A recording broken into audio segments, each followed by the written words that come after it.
ಪದೇ ಪದೇ ಏನು ಮಾಡ್ತಾ ಇದ್ದಾರೆ ಅಂದರೆ ಕುಟುಂಬ ರಾಜಕೀಯ ಅಂತ ಇದ್ದಾರೆ. ನನಗೆ ನಿಜವಾಗ್ಲೂ ಅನುಮಾನ ಬರ್ತಾ ಇದೆ, ಇವರೆಲ್ಲ ಇವ್ರ ಅಪ್ಪನ ಮಕ್ಕಳ ಯಾರ ಮಕ್ಕಳು ಅಂದ್ಬಿಟ್ಟು ಇವರೆಲ್ಲ. ಈಗ ಚಿಂಚೋಳಿ MLA ಯಾರ ಮಗ? ಇಲ್ಲಿ ಕಲಬುರಗಿ ಲಿಸ್ಟ್ ತಗೊಳ್ಳಿ. ನಾನು ಮೊನ್ನೆ ಕೂಡ ನಿಮಗೆ ಹೇಳಿದ್ದೀನಿ, BJP ಎಲ್ಲ ನಾಯಕರಿಗೆ ಡೆಲ್ಲಿಯಿಂದ ಹಿಡ್ಕೊಂಡು ಹಳ್ಳಿ ತನಕ ನೀವು ಕುಟುಂಬ ರಾಜಕೀಯ ಬಗ್ಗೆ ಮಾತಾಡ್ತೀರಲ್ಲ, ಎಲ್ಲರಿಗೂ ನಾನು DNA ಟೆಸ್ಟನ್ನು ಮಾಡೋಕ್ಕೆ ತಯಾರಿದ್ದೇನೆ. ನನ್ನ ಖರ್ಚು ಮೇಲೆ, ಸ್ವಂತ ಖರ್ಚು ಮೇಲೆ ನಿಮಗೆಲ್ಲರಿಗೂ DNA ಟೆಸ್ಟ್ ಮಾಡಿಸ್ತೀನಿ. ಯಾಕೆ? ಅಥವಾ ನಿಮಗೆ ನಾಚಿಕೆ ಇದೆಯಾ ಇವ್ರು ನನ್ನ ಮಕ್ಕಳಂತ ಹೇಳ್ಕೊಳ್ಳಿ ಪಬ್ಲಿಕ್ನಲ್ಲಿ? ನನಗೆ ಖರ್ಗೆ ಸಾಹೇಬ್ರ ಬಗ್ಗೆ ಭಾಳ ಹೆಮ್ಮೆ ಇದೆ. ನಾನು ಅವ್ರ ಪುತ್ರ. ಹೌದು, I am not selected, I am elected, not once, thrice. ಪುತ್ರ ವ್ಯಾಮೋಹ ಅಂತ ಹೇಳ್ತೀರಲ್ಲಪ್ಪ, ನಿಮ್ಮ ಮಗನಿಗೆ ಏನು ಅರ್ಹತೆ ಇತ್ತು ಮಾಡಿದ್ರು? ಏನು ಮಾಡಿದ್ರು ಅವರು? ಅಥವಾ ನೀವನ ಫಸ್ಟ್ ಟೈಮು ಕಾಂಗ್ರೆಸ್ ಟಿಕೆಟ್ ಸಿಕ್ಕಿದಾಗ ಕಾಂಗ್ರೆಸ್ ಪ್ರೈಮರಿ ಮೆಂಬರ್ಶಿಪ್ಪನ್ನು ಆಯ್ತಾ ನಿಮಗೆ? ಏನು ಆಫೀಸ್ ಬೇರರ್ ಇದ್ರಾ ನೀವು?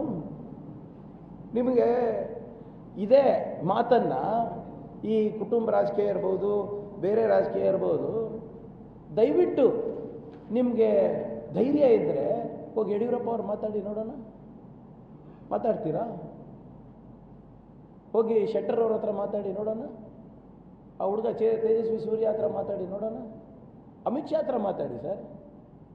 31% ನೀವೇನು ಟಿಕೆಟ್ ಕೊಟ್ಟಿದ್ದೀರಾ ಎಲ್ಲ ಕುಟುಂಬದ ರಾಜಕಾರಣಿಗಳಿಂದಾನೆ, ಹಿನ್ನೆಲೆಯಿಂದಾನೆ ಬಂದಿರೋದು ನಿಮ್ಮ BJPನಲ್ಲಿ. ನಿಮಗೇನು ನೈತಿಕತೆ ಇದೆ? ಐ ಆಮ್ ಅ ಪ್ರೌಡ್ ಸನ್. ಈಗ ನಿಮ್ಮ ಮಕ್ಕಳಿಗೆ ನಿಮ್ಮ ಮೇಲೆ ಹೆಮ್ಮೆ ಇಲ್ಲ ಅಂದರೆ ನಮಗೆ ಯಾಕೆ ದೂಷಿಸ್ತೀರಾ? ನೀವು ತೀರ್ಮಾನ ಮಾಡಿ, ಇದ್ರ ಬಗ್ಗೆ ಚರ್ಚೆ ಆಗಬೇಕಾದ್ರೆ ಮಾಡೋಣ.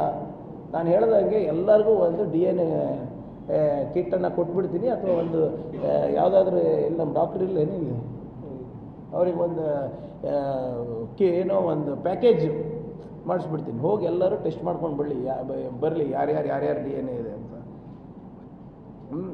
ಇವರು ಉಮೇಶ್ ಜಾಧವ್ ಅವ್ರಿಗೆ ಏನು ಎಕ್ಸ್ಪೀರಿಯನ್ಸ್ ಇತ್ತು ರೀ? ಅವ್ರ ಮಗಂಗೆ ಏನು ಎಕ್ಸ್ಪೀರಿಯನ್ಸ್ ಇತ್ತು? ಟಿಕೆಟ್ ಕೊಟ್ರಲ್ಲ.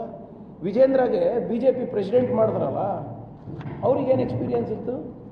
ಫಸ್ಟು ಮಂಡ್ಯ ಟಿಕೆಟ್ ಕೊಡಿಸ್ಬೇಕಂದ್ರು, ಮೈಸೂರು ಟಿಕೆಟ್ ಕೊಡಿಸ್ಬೇಕಂದ್ರು, MLC ಮಾಡಬೇಕಂದ್ರು. ಅವಾಗ ಭಾಳ ರೈತ ಹೋರಾಟದಿಂದ ಬಂದವರ ಇವರೆಲ್ಲರೂ? ಯಾವ ಪಕ್ಷ ಸಂಘಟನೆ ಮಾಡಿದ್ದಾರೆ ಇವರೆಲ್ಲರೂ?